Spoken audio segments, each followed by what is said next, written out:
Hello everyone, আসসালামু আলাইকুম। তো তোমরা দেখতেই পাচ্ছ যে আমরা এখন এখানেই আছি। আর আজকের দিনটা আমি থেকেই গিয়েছি, কেন জানো? মেয়ের কিন্তু খুব শরীর খারাপ, তার জন্য। তো এটা কিন্তু সকালের দিকে, সকালে যাবার কথা ছিল, তো যাওয়া হয়নি বাড়িতে। কেন জানো? মেয়েটার শরীরও খারাপ হয়ে গিয়েছিলো আর কিছু পার্সোনাল প্রবলেম ছিল, তার জন্য যাওয়া হয়নি।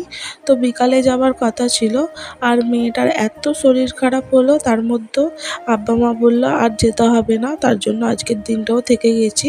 আগামী দিন সকালবেলায় অবশ্যই চলে যাবো ইনশাআল্লাহ।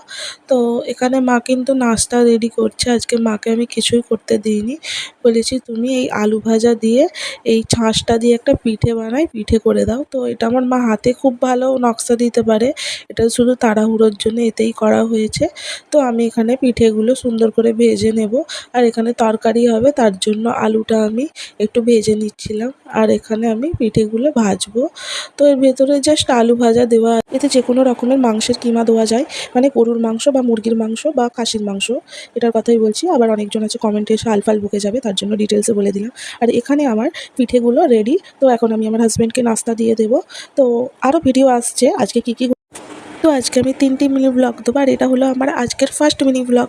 তো আমার চ্যানেলটি সাবস্ক্রাইব করে দেবে সবাই। বাই।